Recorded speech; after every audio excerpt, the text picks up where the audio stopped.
Ma'am, আপনি ঠিক আছেন? রূপা ম্যাম,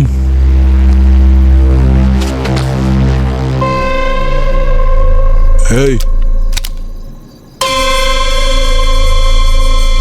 কে আছেন পর্দার পেছনে? চুপচাপ বাইরে আসুন, চুপচাপ বাইরে আসুন, নাহলে কিন্তু গুলি করে দেবো। ম্যাডাম, গুলির আওয়াজ শুনলেন? এই,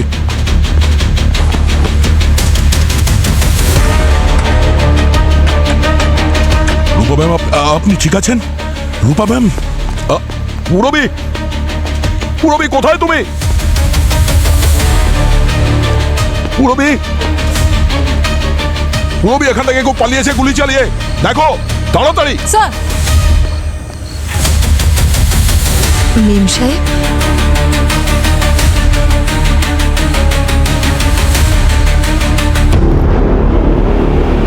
মেম সাহেব, রূপা মেম সাহেব, মেম সাহেব, কি হয়েছে আপনার? রূপা মেম সাহেব, কি হয়েছে? এটা কি করলেন আপনি? মেরে ফেললেন আমার মেম সাহেবকে। সরে যান, আমি একটু নার্ভ চেক। ছবেন না ওনাকে, আপনি গুলি করেছেন না আমার মেম সাহেবকে, ছবেন না ওনাকে। সিনিয়র ইন্সপেক্টর দয়া, তুমি সিআইডি ও দেশের সেবা করেছো, সেজন্য তোমাকে ধন্যবাদ। আজ থেকে তুমি আর সিআইডির অংশ নও। স্যার, আপনি প্রত্যেকটা অপরাধীকেই তার কথা বলার শেষ সুযোগ দেন। আচ্ছা, এই সুযোগটা কি আমি পাবো না? না দয়া, কারণ তোমার মতন সিআইডি অফিসারের কাছে এই ধরনের অপরাধ আমি আশা করিনি। স্যার, আইন কি বলছে সেটা নিয়ে আমার কোনো মাথা ব্যথা নেই, কিন্তু আপনি কি মনে করেন আমি কি অপরাধী? দয়া, আমি কি ভাবলাম সেটা গুরুত্বপূর্ণ নয়, আইন কি ভাবছে সেটা বেশি জরুরি। আইনের চোখে তুমি একজন অপরাধী। ঠিক আছে স্যার, যখন আপনি আপনার সিদ্ধান্ত নিয়েই নিয়েছেন তখন সেটাই ঠিক।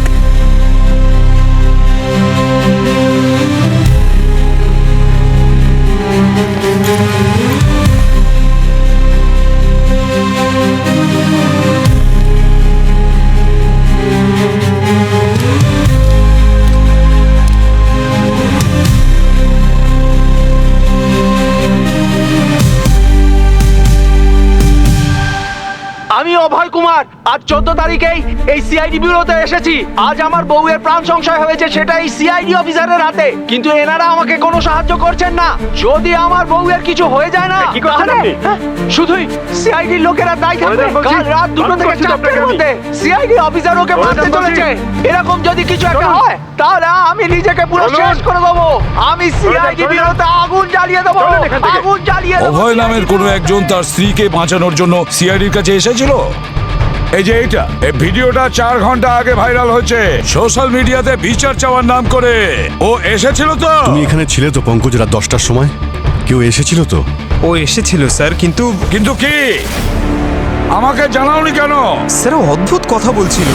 আমার নাম অভয় কুমার, আর আমি আপনাকে একটা মার্ডার হবে এমন খবর দিতে এসেছি। কার মার্ডার হতে চলেছে? আমার ওয়াইফ রূপার। কে মার্ডার করবে আপনার ওয়াইফকে? একজন সিআইডি অফিসার মারবে আমার ওয়াইফকে। আচ্ছা, আপনি কি করে জানলেন যে কোনো সিআইডি অফিসার আপনার ওয়াইফকে মার্ডার করবে? কি কি হয়েছে? আরে কাছে এসো, শুধুমাত্র তোমার কানেই বলবো।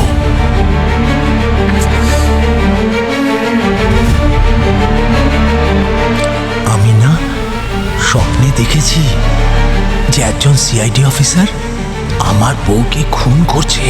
আর তুমি জানো, আমার স্বপ্ন সত্যি হয়ে যায়।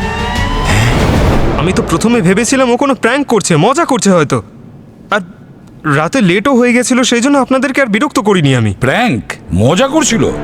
যদি ওই নিরীহ মহিলার কিছু হয়ে যায় তাহলে তার উত্তর কে দেবে? সরি স্যার, আমি ওভাবে ভেবে দেখিনি। তাহলে কি তোমার সরি বলাতে সবকিছু ঠিক হয়ে যাবে?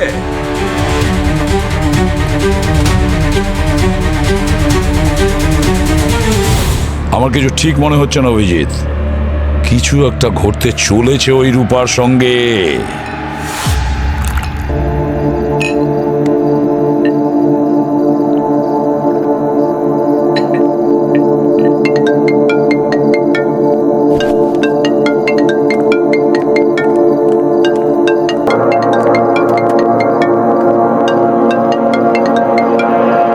হ্যালো, হ্যালো ম্যাম, আপনি কে বলছেন? আপনি কল করেছেন, তাও আবার এত রাতে, আর আপনি জিজ্ঞেস করছেন আমি কে বলছি। ম্যাম, আমি ইন্সপেক্টর দয়া বলছি সিআইডি থেকে। সিআইডি? কি ব্যাপার স্যার? আমি রূপা বলছি। কার মার্ডার হতে চলেছে? আমার ওয়াইফ রূপার। রূপা ম্যাম, আপনার স্বামী রাত 10টার সময় আমাদের বিউরোতে এসেছিল। এটা ওনারই নাম্বার না? না স্যার, এটা আমার ফোন নাম্বার। আর আমার স্বামী তো আমার সঙ্গেই ছিল বাড়িতে। আপনার কাছে বিউরোতে কি করে যেতে পারে? কি সকাল থেকে বাড়িতেই ছিলেন উনি? রাতে 10টার সময়ও? হ্যাঁ স্যার, আমরা এইমাত্র ডিনার করলাম আর ও পুনের জন্য বেরিয়ে গেল। ও আপনাদের কাছে কি করে যেতে পারে? ব্যাপারটা কি অফিসার? ম্যাম, আপনার স্বামী অভয় আমাদের বিউরোতে এসেছিলেন। কি? অভয়? স্যার, এটা তো আমার প্রথম হাজবেন্ডের নাম। আর ও তো জেলে আছে স্যার। ও আপনাদের সঙ্গে কি করে দেখা করতে গেল? জেলে? জেলে? আচ্ছা, কোন জেলে আছেন? সেন্ট্রাল জেলে। আর রাত 4টের সময় তোর ফাঁসি হওয়ার কথা। ও কি জেল থেকে পালিয়ে গেছে, নাকি আইন ওকে ক্ষমা করে দিয়েছে? রূপা ম্যাম, আমি এসিপি প্রদ্যুমান বলছি। আপনি কি বলতে পারবেন কোন অপরাধে আপনার স্বামীর জেল হয়েছে? স্যার, 4 জন মানুষকে খুন করেছিল। পুরো পরিবারকে মেরে ফেলেছিল স্যার। স্যার, ও একজন খুব ভয়ঙ্কর মানুষ। স্যার, ও যদি জেল থেকে পালিয়ে যায় তাহলে আমাকে আর আমার স্বামী বিবেককে মেরে ফেলবে। প্লিজ কিছু করুন। দেখুন রূপা দেবী, ভয় পাবেন না। না ওনার ফাঁসি ক্যান্সেল হয়েছে, আর না উনি জেল থেকে পালিয়েছেন। কেউ আপনার সঙ্গে হয়তো মজা করেছে। রূপা ম্যাম, আপনি আপনার বাড়িতেই থাকুন, আমি বাড়িতে আসছি। আর হ্যাঁ, যতক্ষণ না আমি বাড়িতে পৌঁছবো কেউ ডাকলেও আপনি দরজা খুলবেন না। ঠিক আছে স্যার। স্যার প্লিজ আপনি তাড়াতাড়ি আসুন স্যার। আর হ্যাঁ, আপনার অ্যাড্রেস এটাই না? G4 Rukmini garden? ও গড, তার মানে ও আমার নতুন অ্যাড্রেসটাও জেনে ফেলেছে। ঠিক আছে, আমি ওখানে খুব তাড়াতাড়ি পৌঁছচ্ছি। ওকে পূর্বী, তুমি দয়ার সঙ্গে চলে যাও। স্যার, চলো। পঙ্কজ, একটা কাজ করো, এই অভয়ের ফুল ডিটেলস আমার চাই। Hello, The number you have dialed is currently unavailable. Please try again later. Sir central জেলে আমি কথা বললাম। এই অভয় জেলের মধ্যেই আছে স্যার। আজকে 4টের সময় ওর ফাঁসি হওয়ার কথা, প্রায় 1 ঘন্টা পরে। তাহলে অভিজিৎ সেই লোকটা কে যে আমাদের বিউরোতে এসেছিল?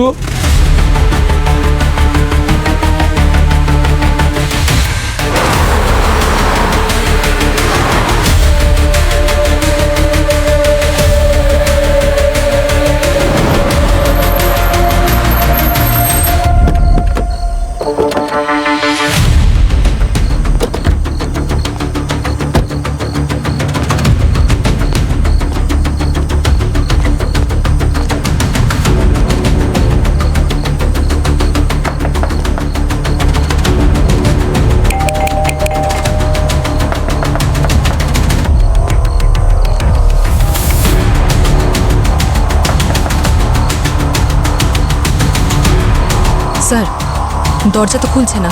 আশা করি সব ঠিকই আছে। কল করো ওকে।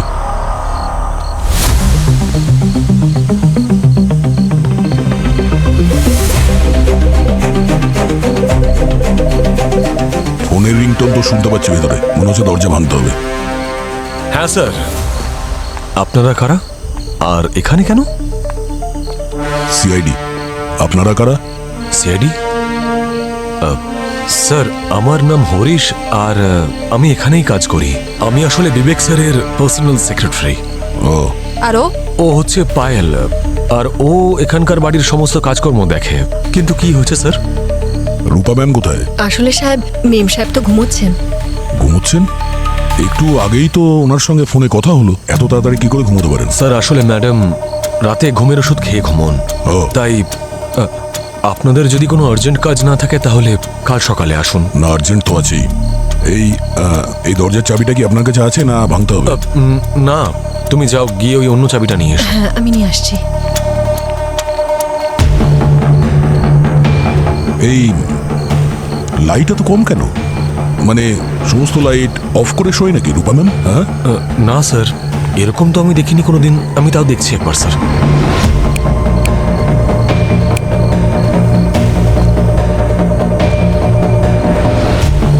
লাইটগুলো আবার জ্বলছে না কেন? বাকি সব বাড়িতে তো লাইট জ্বলছে। শুধুমাত্র এই বাড়িতে লোডশেডিং। স্যার চাবি। খুলুন।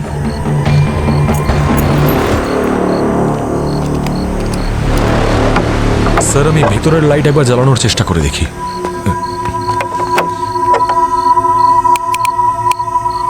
স্যার মনে হচ্ছে বাড়িতে কারেন্ট নেই।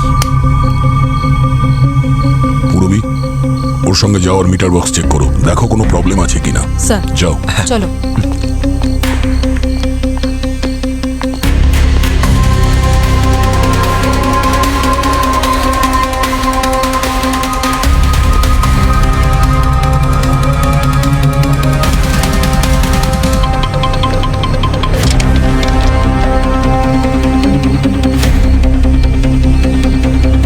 রূপা ম্যামের ঘর কোন দিকে? স্যার ওপরে আছে, আমি ওনাকে তুলছি। চলুন।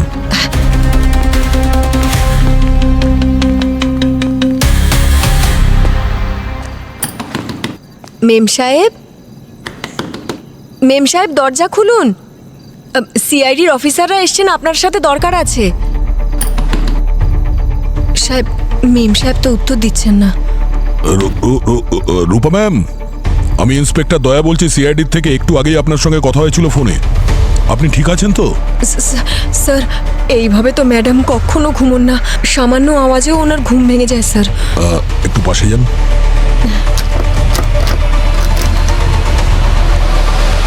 দরজা ভাঙতে হবে। হ্যাঁ? মেম সাহেব, হ্যাঁ, পুরবি, বাকি রুমগুলো চেক করলাম, কোথাও কেউ নেই। আশেপাশে দেখেছি। হ্যাঁ দেখেছি স্যার। ঘরের ভেতরে চেক করেছো? স্যার ঘরের ভিতরেও চেক করেছি, কোথাও কেউ নেই। পুরবি, তুমি ঠিক করে চেক করোনি। না স্যার, ভালো করে চেক করেছি। এ কি? ম্যাম, ম্যাম,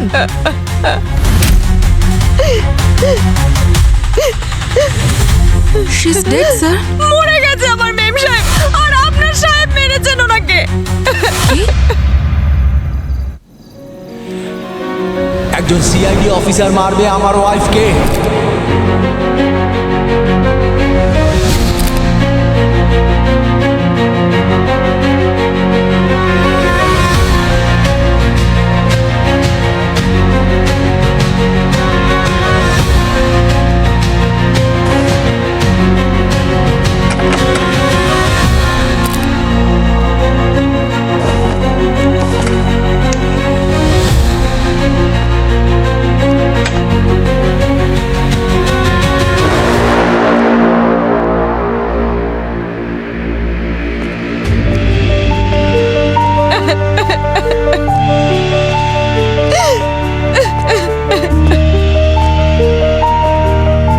অভিজিৎ গুলি আমি করিনি।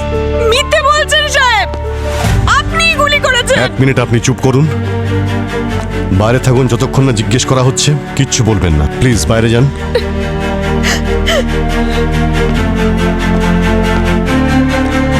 এখানে এক্স্যাক্টলি কি হয়েছিল দয়া? তুমি যখন দরজা ভেঙে ভিতরে ঢুকলে কি হয়েছিল পুরোটা আমাকে ডিটেলসে বলো তো। ঘরের ভেতর খুব অন্ধকার ছিল, সেই জন্যে কিছু দেখা যাচ্ছিল না। ঠিক তখনই আমার নজর ওই পর্দার পেছনে পড়লো।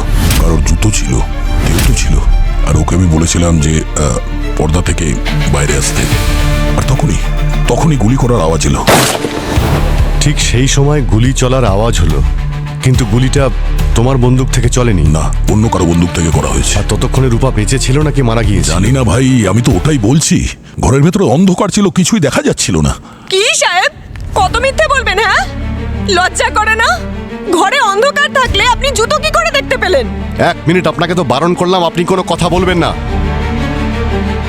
আমি আপনাকে সব কথা জিজ্ঞাসা করবো, এখন ওদিকে গিয়ে দাঁড়ান। হ্যাঁ দয়া, তারপরে?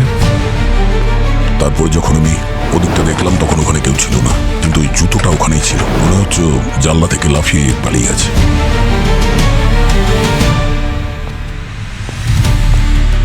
পুরবী, তুমি ওখানে ব্যাকইয়ার্ডেই ছিলে না যখন দয়া তোমাকে ডেকেছিল? কেউ ছিল ওখানে? কাউকে দেখতে পাইনি, কেউ ছিল না ওখানে। তুমি গ্রাউন্ড ফ্লোরে তো ছিলে সেই সময়। হ্যাঁ স্যার। হতে পারে পুরবী দেখার আগেই ওই পালিয়ে গেছিল ওই অপরাধী। ভাই দয়া, এই ব্যাকইয়ার্ডটা অনেকটাই বড়, অন্তত 30 থেকে 40 সেকেন্ড লাগবে মেন গেটে পৌঁছতে। এরকম হতেই পারে না যে পুরবী ওর ছায়া কেউ দেখতে পাবে না। স্যার, স্যার জানলার নিচে আমি খুব ভালো করে চেক করেছি, কারোর পায়ের চিহ্ন পাইনি। আর গার্ডেনেও দেখেছি স্যার, ওখানেও কিছু পাইনি।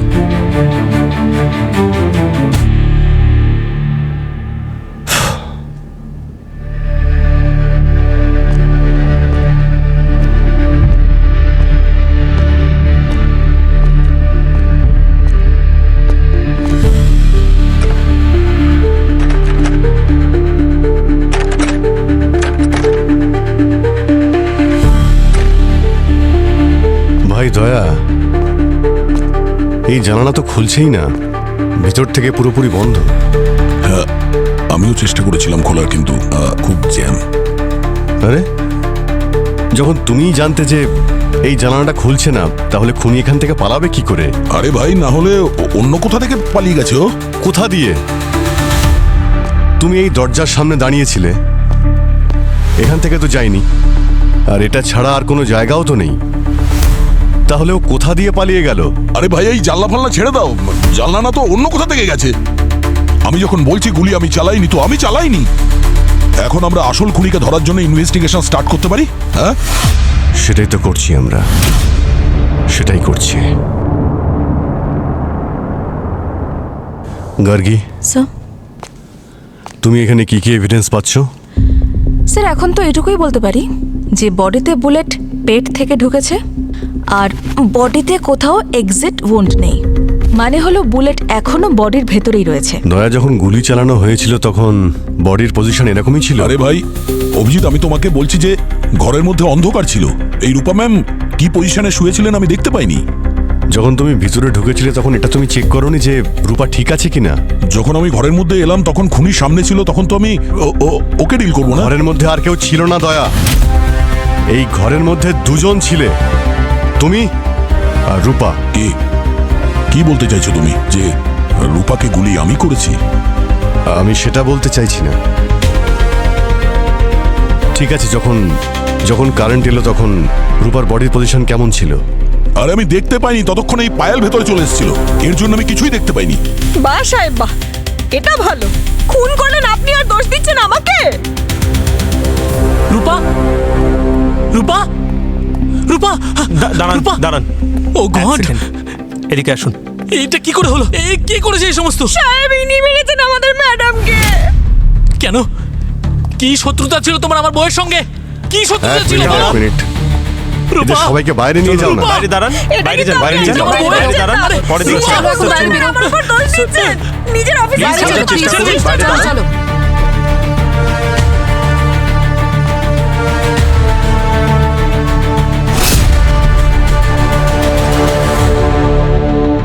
স্যার, এই যে বিছানার পাশ থেকে বুলেটের শেলটা পাওয়া গেছে। ফ্যান্টাস্টিক। অভিজিৎ, আমি তোমাকে বলেছিলাম না গুলি এখান থেকে চলেছে, খুনি এখানেই ছিল। সেটা তো জানাই যাবে দয়া, গুলি কোন বন্দুক থেকে চলেছিল।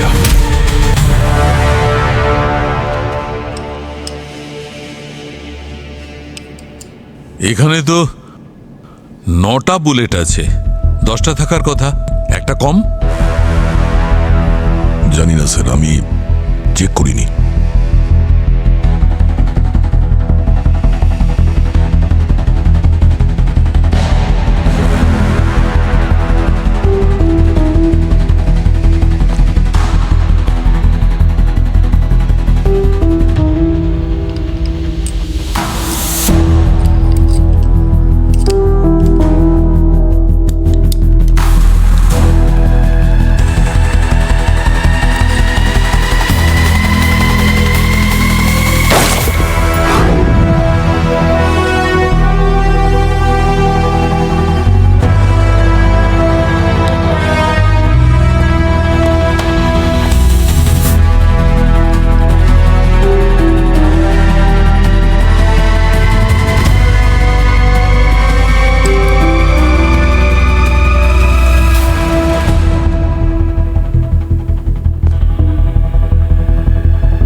রূপার বডিতে যে বুলেটটা পাওয়া গেছে সেইটা, আর দয়ার গান থেকে আমি যে বুলেটটা ফায়ার করেছি সেইটা, দুটো বুলেটই ম্যাচ করে যাচ্ছে।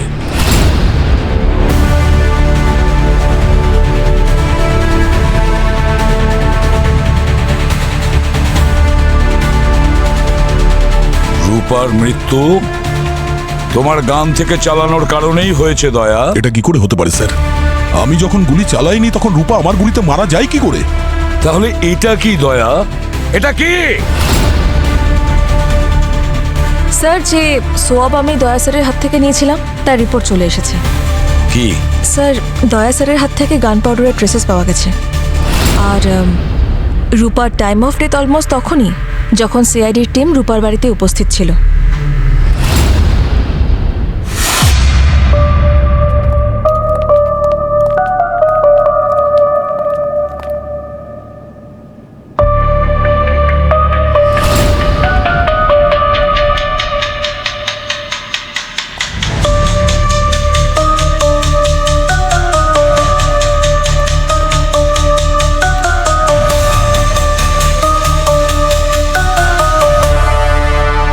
ডিজিপি প্রতাপ, আমার নাম তো নিশ্চয়ই শুনেছো তোমরা। এসিপি প্রদ্যুমন, আমি একাডেমিতে তোমার জুনিয়র ছিলাম, কিন্তু আজ দেখো আমি কোথায় পৌঁছে গেছি আর তুমি এসিপিতেই আটকে আছো। কনগ্রাচুলেশন প্রতাপ। আমি বলতে চাইছি প্রতাপ স্যার, এমনিতে আপনি তো জানেনই যে র্যাঙ্কে উপরে ওঠা শুধুমাত্র অফিসারদের কাজের যোগ্যতার উপর ডিপেন্ড করে না, আরো অনেক কিছু আছে যেগুলো আমি আজ পর্যন্ত এই ব্যাপারে ইম্পর্টেন্স দিইনি। ACP Pradyuman, what you mean to say? তুমি এইটা বলতে চাও যে আজকে আমি এই পজিশনে আমার যোগ্যতা দিয়ে নয় বরং কাউকে অয়েলিং করে পৌঁছেছি? আমি কখন বললাম যে আপনি অয়েলিং করে ডিজিপি হয়েছেন? আমি তো এসিপি প্রদ্যুমন, তুমি এখানে সিআইডি টিম রান করছো নাকি কোনো সার্কাস চালাচ্ছ? স্যার, আপনি মিডিয়ার কথাগুলোকে একটু বেশি ইম্পর্টেন্স দিচ্ছেন। ইন্সপেক্টর অভিজিৎ, আজকাল তোমার স্মৃতিশক্তি ঠিক কাজ করে না? আমি বলতে চাইছি তোমার মাথা ব্যথার কোনো প্রবলেম নেই তো আজকাল? না, ঠিক আছে। ঠিক আছে যখন, তাহলে ঠিকঠাক কথা বলো। তুমি জানো না আজকাল মিডিয়া যা কিছু দেখায় পাবলিক সেগুলোকেই বিশ্বাস করে।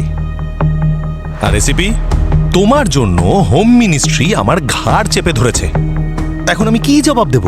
তদন্ত চলছে, রেজাল্ট তো চলেই আসবে। আরে রেজাল্ট তো এসে গেছে। আরে সিম্পল কথা, দয়ার বন্দুক থেকে গুলি বেরিয়েছে, সেই গুলি ভদ্রমহিলাকে মেরেছে। It's an open and shut case. আর কি চাই? আরে না, দয়া কোথায়? ডাকো ওকে। না, যদি তুমি ডাকতে না পারো তাহলে আমি ডেকে ওকে সাসপেন্ড করে দিচ্ছি। কোথায় আছে? দেখুন স্যার, ও আসছে, রাস্তায় আছে। আচ্ছা, রাস্তায় আছে মানে এখনো পর্যন্ত মুক্ত ঘুরে বেড়াচ্ছে? কাস্টাডিতে কেন এখনো নেওয়া হয়নি ওকে? দেখুন স্যার, দয়া কোনো সাধারণ লোক নয় যে ভয় পেয়ে পালিয়ে যাবে। যা কিছু হচ্ছে তার জন্য সামনে দাঁড়িয়ে উত্তর দেবে ও। হ্যাঁ, সেভাবেই ওকে শ্রীঘরেও যেতে হবে, পুরো দল বল নিয়ে, ব্যান্ড পার্টি বাজিয়ে।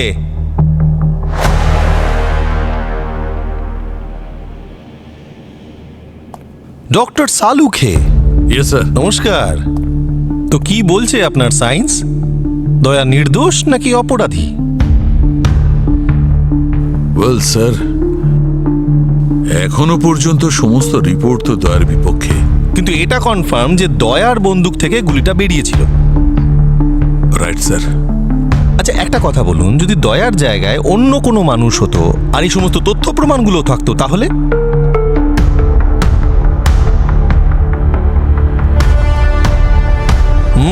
তাহলে সে এতক্ষণে অ্যারেস্ট হয়ে যেত।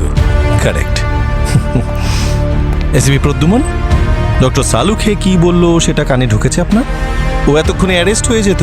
তুমি যে এই পক্ষপাত করছো দয়াকে বাঁচানোর জন্য, এটা একদম ঠিক করছো না। আমি দয়ার সাইড নিচ্ছি না। ভুলেও নিও না, নাহলে তুমিই ঝামেলায় পড়ে যাবে। আমি শুধু সময় চাইছি স্যার। এসিপি প্রদ্যুমন, তোমার ছেলে নকুলের মৃত্যুর পরে তুমি যে মেডেল পেয়েছিলে সেটা তোমার কাছে আছে তো? নাকি এরকম হয়েছে যে ওই মেডেলটায় আজকাল একটু মরচে পড়ে গেছে? অনেক হয়েছে, অনেকক্ষণ থেকে আপনার কথা শুনছি। যদি বলেন দয়ার কথা, ও যদি অপরাধী হয় তাহলে আমি ওকে গ্রেপ্তার করব। Very good ACP, all the best.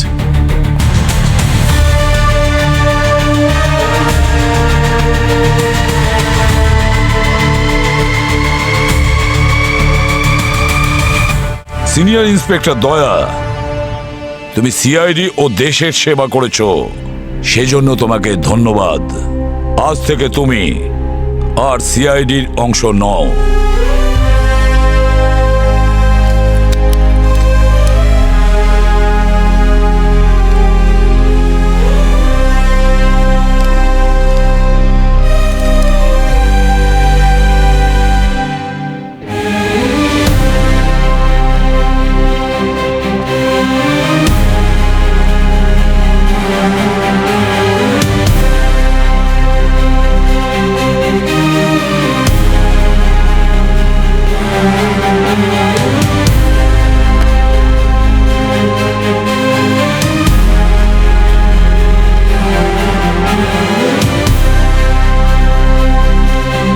আমাকে যত দূর যেতে হয় আমি যাব, কিন্তু দয়াকে নির্দোষ প্রমাণ করবই। সবার চোখে দয়া হয়তো অপরাধী, কিন্তু আমার মনে হয় ও কোনোদিন কারোর ক্ষতি করতে পারে না। আচ্ছা, অভয় কিরকম লোক ছিল? অভয়? স্যার, এ তো আমার প্রথম হাজবেন্ডের নাম।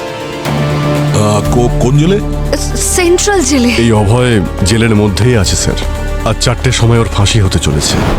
অভয়ের মতো পাগল আমি এই জীবনে আজ পর্যন্ত দেখিনি। ওর সম্পর্কে আপনি এই কথাটা কেন বলছেন? স্যার, একদম সায়েন্টিফিক ব্রেন ছিল। আমরা ওকে জেলের মধ্যে পাগলা নিউটন বলতাম। Scientific brain?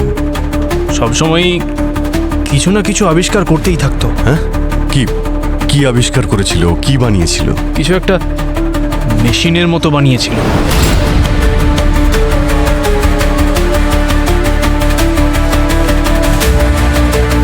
এত বুদ্ধিমান ছিল যে বড় বড় ইঞ্জিনিয়াররাও তার সঙ্গে পারতো না। আচ্ছা, আমাকে এটা বলো, যেদিন ওর ফাঁসি হয়েছিল সেদিন ওর ব্যবহার কিরকম ছিল? কোনো অনুশোচনা ছিল ওর? ভয় পেয়েছিল? না স্যার, হাসতে হাসতে গলায় দড়ি পড়েছিল। ওর এত আনন্দের কারণ কি ছিল? কিছু বলেছিল কি ও? তেমন কিছু বলেনি। ওর পৃথিবীতে থাকার সম্পূর্ণ ইচ্ছেটাই কমে গেছিল স্যার। জেলে কি ওর সঙ্গে দেখা করতে আসতো? না স্যার, ওর কাছে কেউ আসতো না।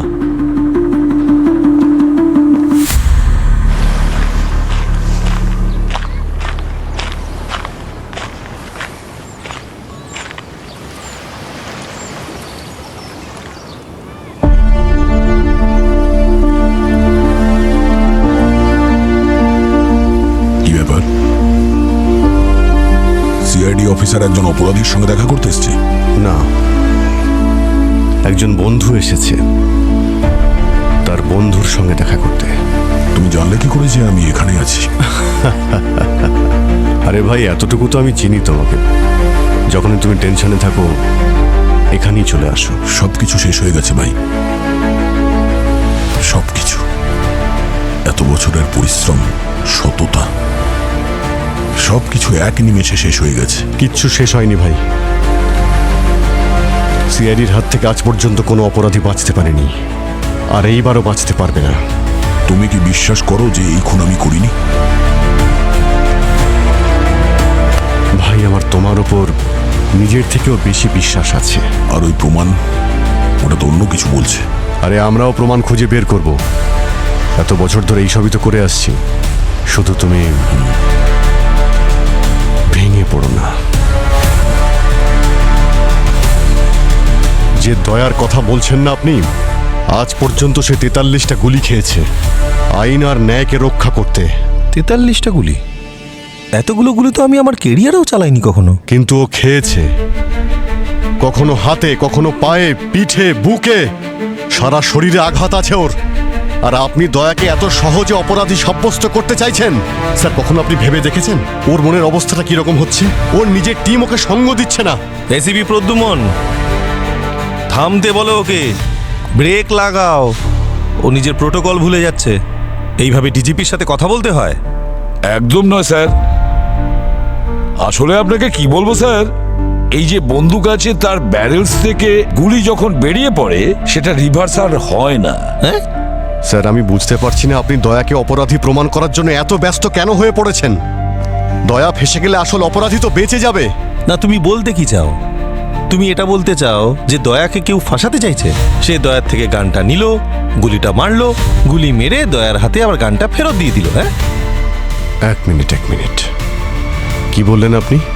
আমি বলছি দয়া কোনো দুধের শিশু নয়, ও একজন পালোয়ান। এত সহজে কেউ ওর হাত থেকে বন্দুক ছিনিয়ে গুলি চালাতে পারবে না। আমি তো শিওর যে দয়াকে কেউ ফাঁসিয়েছে, কিন্তু যেই দয়াকে ফাঁসিয়ে থাকুক না কেন, সে এটা কি করে জানলো যে ক্রাইম সিনে দয়াই যাবে, আমাদের মধ্যে কেউ নয়? স্যার, যখন ক্রাইম সিনে আমি আর দয়া স্যার ওখানে গিয়েছিলাম, সেই সময় ব্যুরোতে আমরা ছাড়া তো আর কেউ ছিল না। তাহলে বাইরের লোক কি করে জানলো যে ক্রাইম সিনে একমাত্র দয়া স্যারই যাবে? মুরবি, তোমাদের রূপার বাড়িতে পৌঁছতে কত সময় লেগেছিল? স্যার, প্রায় 1.25 ঘন্টা। 1.25 ঘন্টা, 45 মিনিটস। যদি কেউ দয়াকে ফাঁসানোর চেষ্টা করে থাকে, তাহলে এত কম সময়ে পুরো প্রস্তুতি কিভাবে সে নিয়েছিল? গোলমাল আছে, নিশ্চয়ই কোনো গোলমাল আছে। এক্স্যাক্টলি এসিপি প্রদ্যুৎ, আমিও এটাই ভাবছিলাম। কিন্তু এই যে অভিজিৎ, ও আমাদের বিভ্রান্ত করছে। ওর কোনো কথা তুমি শুনবে না। স্যার আমার মনে হচ্ছে যে কেউ আমাদের কথা শুনছিল sir. You mean to say কেউ টেবিলের নিচে লুকিয়েছিল আর কান পেতে সমস্ত কথা শুনেছিল? Very funny. হতে পারে স্যার, হতে পারে। পঙ্কজ, যখন ওই নকল অভয় এসেছিল, ওর সঙ্গে তোমার কোথায় দেখা হয়েছিল, কোথায় বসিয়েছিলে ওকে?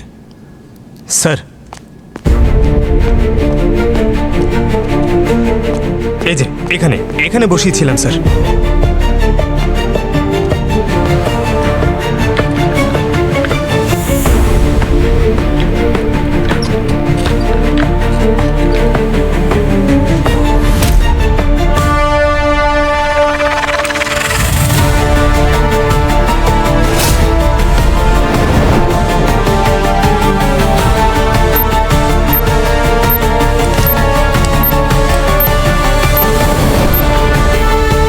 এই হলো আপনার অপরাধীর কান। মানে ব্যুরোতে কেউ বাগ লাগিয়ে চলে গেল আর তোমরা কেউ কিচ্ছু টের পেলে না? দারুণ। স্যার আমার মনে হচ্ছে ওই অপরাধীর কাছে আমাদের সবার বিরুদ্ধে প্রমাণ রয়েছে। দয়ার জায়গাতে আমি গেলে আমাকেও ফাঁসিয়ে দিত, কিন্তু শুনেছিল যে দয়া আসছে, তাই দয়াকে ফাঁসানোর ব্যবস্থাও করে ফেলেছিল। রবি, তুমি দয়ার সাথে যাও। তোমাদের ফাঁসানোর জন্য এই যে প্রমাণটাও জোগাড় করেছে, ও পেল কোথা থেকে? এরকম প্রমাণ শুধু একটা জায়গায় পাওয়া যেতে পারে। সেটা কোথায়?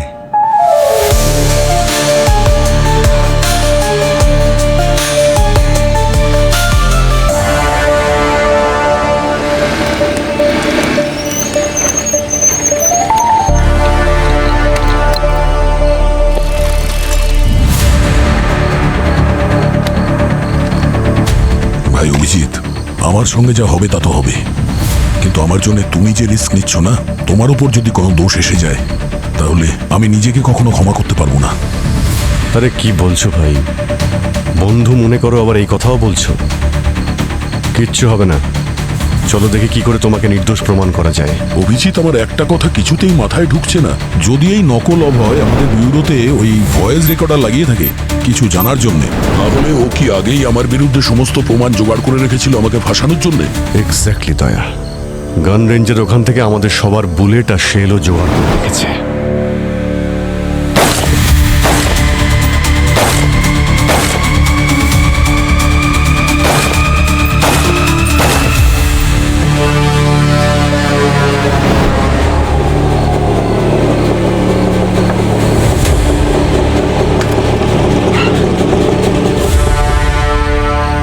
সালুকে এখানে তুমি ডেকেছো? কি বলছো কি ভাই? ওনাকে আমি কেন ডাকবো? কি ভাবছো ভাই? এই রকম ব্যাপারে ডক্টর সালুকের কোনো ইনভিটেশনের দরকার হয় না। কিন্তু স্যার, আপনি জানতে পারলেন কি করে যে আমরা এখানে আছি? দেখো, আমি তোমাদের দুজনকে ফোন করছি আর তোমাদের দুজনের ফোনই সব সময় বন্ধ থাকছে। তখন আমি বুঝে গেলাম যে তোমরা দুজন তোমাদের ফোনে সুইচ অফ করে এই প্রবলেমটা সলভ করার জন্য এসেছো। স্যার, যদি দুটো প্রশ্নের উত্তর আমি পেয়ে যাই, তাহলে দয়াকে নির্দোষ প্রমাণ করে দেব। প্রথমত, দয়া যখন সেদিন ফায়ারই করেনি, তাহলে ওর হাতে গান পাউডার কি করে এলো? আর দ্বিতীয়ত, যদি দয়া গুলি না চালায় তাহলে ওর গুলি দিয়ে রূপা মারা গেল কি করে? তবে খুঁজতে থাকি, দুটো প্রশ্নের উত্তরই খুঁজতে থাকি। কিন্তু দয়া, সবার আগে তুমি আমাকে এইটা বলেছে এসেই তুমি প্রথম কোন জিনিসটা ছুঁয়েছিলে, আর তারপর কোথায় কোথায় হাত দিয়েছিলে? সবার প্রথমে তো আমি ডোরবেল বাজিয়েছিলাম। চলো ওইখান থেকেই শুরু করা যাক।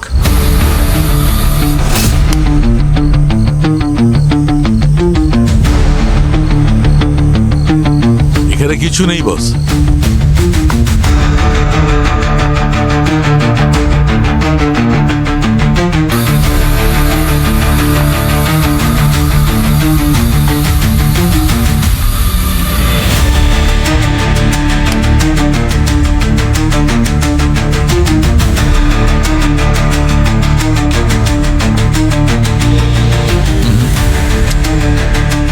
আচ্ছা দয়া, তুমি এই জায়গাটা ছাড়া অন্য কোথাও হাত লাগিয়েছিলে? রূপার দরজার হাতলে।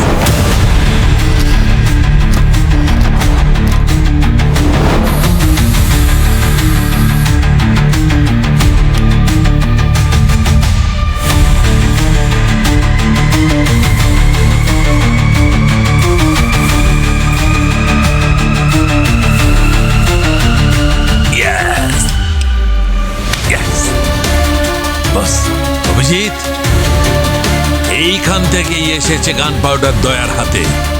এই গান পাউডার এই হাতলের উপর আগে থেকেই লাগানো ছিল। এই দেখো, দেখতে পাচ্ছ?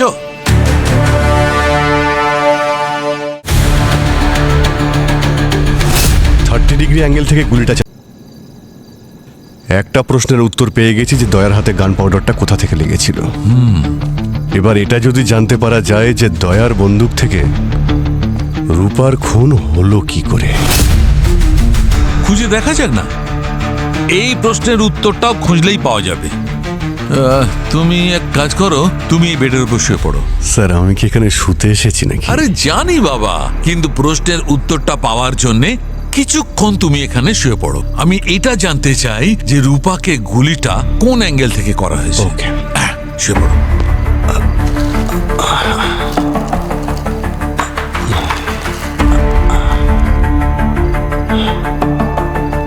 আচ্ছা দয়া, তুমি যখন গুলিটা চলে তখন কোথায় দাঁড়িয়েছিলে? এখানে স্যার, এই জায়গায়, এইভাবে। আর তোমার হিসেব অনুযায়ী খুনি কোথায় দাঁড়িয়েছিল? সামনে, ওই জানলার পাশে। আর ও হতে পারে ওপরে জুতো ছিল, আর ও হতে পারে পর্দার পেছনে ছিল।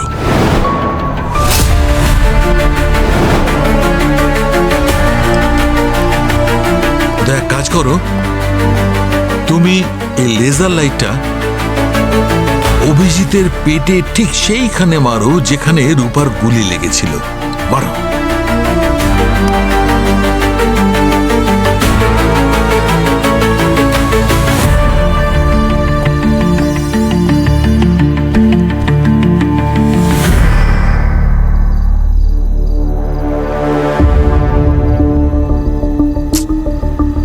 না বস, রূপার এই অ্যাঙ্গেল থেকে গুলিটা লাগেনি। একদম ঠিক।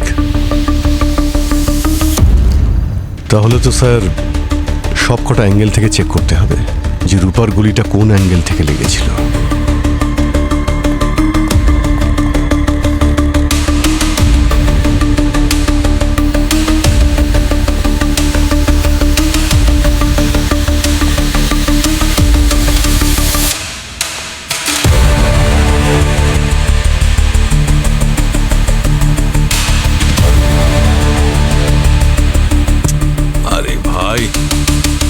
কোনো জায়গা থেকেই এই 30 ডিগ্রি অ্যাঙ্গেলটা আসছে না, যে অ্যাঙ্গেল থেকে রূপার গুলিটা লেগেছিল। স্যার, হ্যাঁ, রূপার গুলিটা পেটে লেগেছিল। আর 30 ডিগ্রি অ্যাঙ্গেল তো তখনই হবে যখন গুলিটা কেউ ওপর থেকে চালাবে। মানে ও এইভাবে শুয়েছিল, তার মানে দয়া যেখানে দাঁড়িয়ে রয়েছে ওখান থেকে হাতটা এগিয়ে গুলি করলেই 30 ডিগ্রি অ্যাঙ্গেলটা তৈরি হবে। রাইট। অভিজিৎ, ওই রাতে আমি এখানে ছিলাম, সামনে যদি খুনি এখানে থাকতো তাহলে আমি দেখতে পেতাম। আর যতদূর আমার মনে পড়ছে ও ওখানে ছিল, পর্দার পেছনে। আরে ভাই, অত দূর থেকে তো অ্যাঙ্গেলটা তৈরিই হচ্ছে না। অ্যাঙ্গেলটা এখানেই হচ্ছে, মানে খুনি এখানেই দাঁড়িয়েছিল। কিন্তু আমি ওকে ওখানে দেখেছি, ওখানে পর্দার পেছনে। জুতো এখানে ছিল আর ও এখানে দাঁড়িয়েছিল ওপরে। আরে ভাই, ওখান থেকে তো অ্যাঙ্গেল হচ্ছেই না। 30 ডিগ্রি অ্যাঙ্গেল থেকে গুলি চালানো হয়েছে, ওদিক থেকে তো হতেই পারে না। হ্যাঁ ঠিকই, যেটা আমি ওই রাতে দেখেছি ওটাই বলছি। আরে ভাই, তাহলে গুলিটা চললো কোথা থেকে? ওপর থেকে নাকি নিচে থেকে?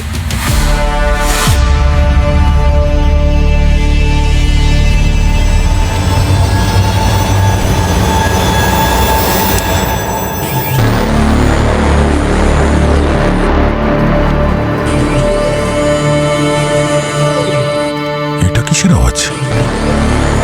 কিন্তু যখন আমি এই সুইচটা অন করলাম তখনই আওয়াজটা শুরু হয়েছে। আমার তো মনে হচ্ছে যেন কোনো মেশিন টেশিন চলছে এখানে। আরে এটা কি মেশিন? কোনো ওয়াশিং মেশিন নয় তো?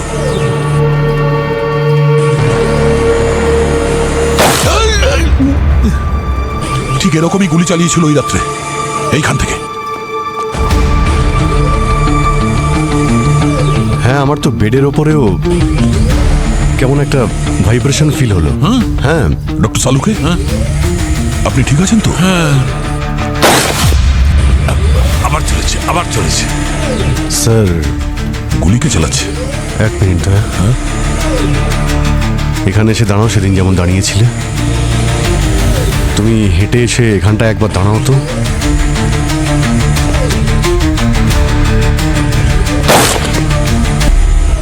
এখানেই কোনো গন্ডগোল আছে, এখানেই কোনো ট্রিগার পয়েন্ট আছে। দয়া, ওই রাতেও তুমি এখানেই দাঁড়িয়েছিলে। যখন থেকে আমি এই সুইচটা অন করেছি তারপর থেকে তুমি এখানে দাঁড়ালেই গুলিগুলো চলছে। এটাকে তোলো তো একবার, এই কার্পেটটা।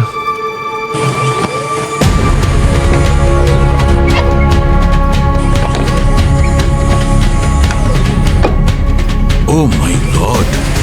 তাহলে এই হলো গুলির রহস্য।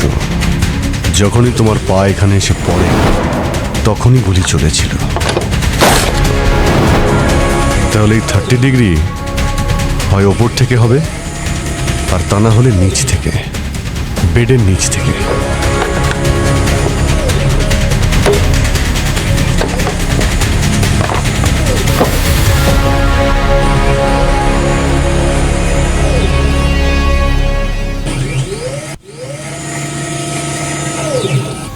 এই দেখো,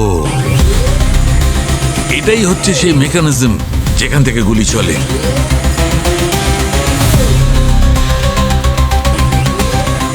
তাহলে হতে পারে রূপা উপর হয়ে শুয়েছিল বিছানায় যখন আমি ওই টাইলসের উপর পা রেখেছিলাম। যখন তুমি টাইলসে পা দাও তখন গুলিটা চলে আর সোজা ওর পেটে গিয়ে লাগে। রাইট। আর আমি ভাবছিলাম গুলিটা ওপর থেকে চলছে, এক্সিট হোল নেই, তাই গুলিটা শরীরেই পাওয়া গেছে। সেই জন্য আমরা নিচের থেকে গুলি আসার কথা ভাবিনি, কোনো রকম তদন্তই করিনি। দুটো প্রশ্নের উত্তরই আমরা পেয়ে গেছি, আর দুটোতেই তুমি নির্দোষ। এই কাজটা যে করেছে সে অনেক বড় প্ল্যান করেছিল। কোনো সিআইডি অফিসারের এই রকম বেআইনিভাবে কোনো ক্রাইম সিনে ঢুকে পড়াটা মোটেই ঠিক নয়। স্যার, আমি জানি যে আমি প্রোটোকল ভেঙেছি, কিন্তু ডিউটি জয়েন করার সময় আমাদের এটাই শেখানো হয়েছিল যে সবচেয়ে বড় প্রোটোকল হয় আসল অপরাধীকে ধরা। স্যার, আমার গান। Thank you.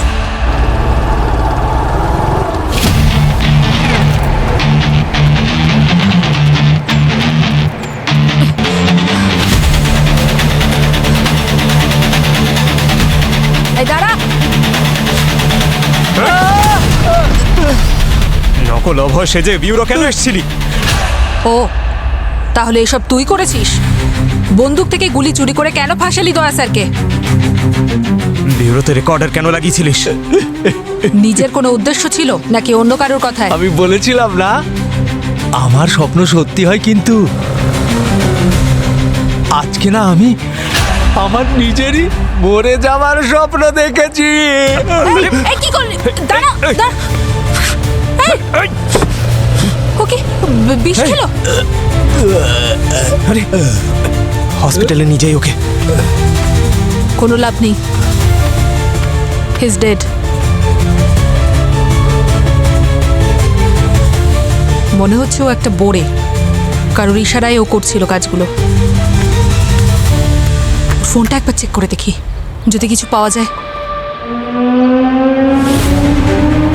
আচ্ছা, এর কথা এসব করছিল।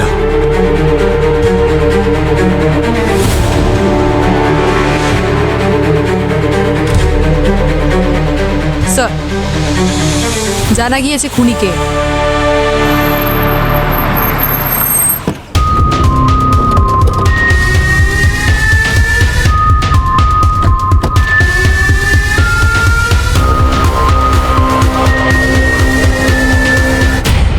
তাহলে বলুন স্যার, আমাদের এখানে কেন ডেকেছেন?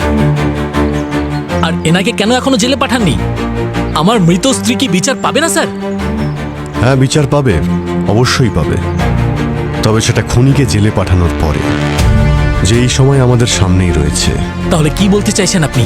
উনি রূপাকে খুন করেননি? না, আমি খুন করিনি। কেউ সিআইডি অফিসারের ফায়ারিং রেঞ্জ থেকে গুলি চুরি করেছিল, যাতে রূপাকে মেরে আমাকে ফাঁসানো যায়। কিন্তু আমাদের মধ্যে গান রেঞ্জের আশেপাশে কেউ যায়নি, তাহলে খুনি এখানে কি করে থাকতে পারে? নিজে যায়নি, বরং নকল অভয়কে পাঠিয়েছিল নিজের অপরাধে সফল হওয়ার জন্য। নকল অভয়? তো কোথায় এই নকল অভয়? ডাকুন ওকে। অ্যাকচুয়ালি সেও মারা গেছে। কি ব্যাপার হরিশ, খুব কষ্ট হচ্ছে অভয়ের মৃত্যু সংবাদ পেয়ে? কষ্ট হবে নাই বা কেন? ও তোর ভাই ছিল। স্যার, এই দেখুন স্যার, এই যে হরিশের আলমারি থেকে কি পেয়েছি। আচ্ছা, এটা বৈজ্ঞানিক মানে আসল অভয়ের ডায়েরি, যে নতুন নতুন আবিষ্কার করতো। মেঝের ওই টাইলসের নিচে ওই মেকানিজম, ওটা আসল অভয় বানিয়েছিল।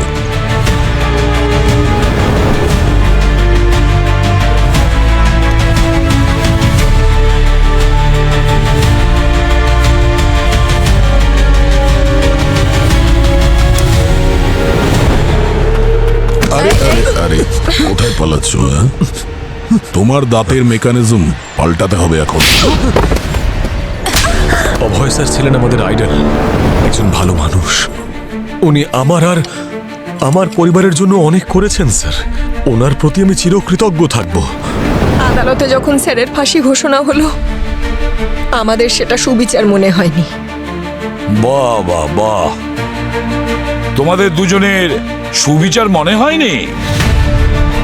চারজন নিরীহ লোকের প্রাণ নিয়েছে ও, নিজের বন্ধু সুমিতের পুরো পরিবারকে মেরে ফেলেছে, আর তোমরা বলছো সুবিচার হয়নি? হ্যাঁ স্যার, সুমিতের পরিবারকে উনি মারেননি, উনি তো শুধু ভুল সময়ে ভুল জায়গায় উপস্থিত ছিলেন। ওনার প্রাণ নিয়েছে আমাদের সিস্টেম। একজন নির্দোষকে ফাঁসির শাস্তি দেওয়া হয়েছে। আমাদের উইটনেস বানিয়ে আমাদের বয়ানকে চেঞ্জ করে দিয়ে ওনার বিরুদ্ধে ইউজ করা হয়েছে স্যার। আর জজ সাহেবও এটাই বলেছিলেন, যেহেতু সব প্রমাণ ওনার বিরুদ্ধে, সেই জন্যই ওনাকে ফাঁসির শাস্তি দেওয়া হচ্ছে,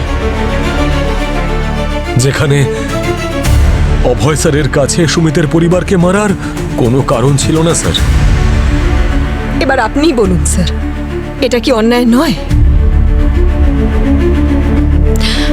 তাই আমরা একটা প্ল্যান করি, একজন সিআইডি অফিসারকে খুনের অপবাদে ফাঁসাবো, আর তারপর পৃথিবীর সবাই তামাশা দেখবে। কোনো অপরাধ না করে, শুধু প্রমাণের উপর ভিত্তি করে সে কি আদৌ শাস্তি পাবে? আচ্ছা, এই কাজটা তো ভালোভাবেও করা যেত, পিটিশন ফাইল করতে পারতে, কিন্তু তোমরা একজন নির্দোষকে মেরে ফেলেছো। উনি নির্দোষ ছিলেন না স্যার। অভয় স্যারের জেল হওয়ার পরেই 2 মাসের মধ্যে দ্বিতীয়বার বিয়ে করেছিলেন রূপা ম্যাডাম। রূপা সুমিতের পরিবারকে শেষ করে অভয়কে জেলে পাঠানোর ষড়যন্ত্র করে, যাতে ওর পথের কাঁটা সরে যায় আর ও একজন বড় লোককে বিয়ে করতে পারে। চালাক মহিলা ও।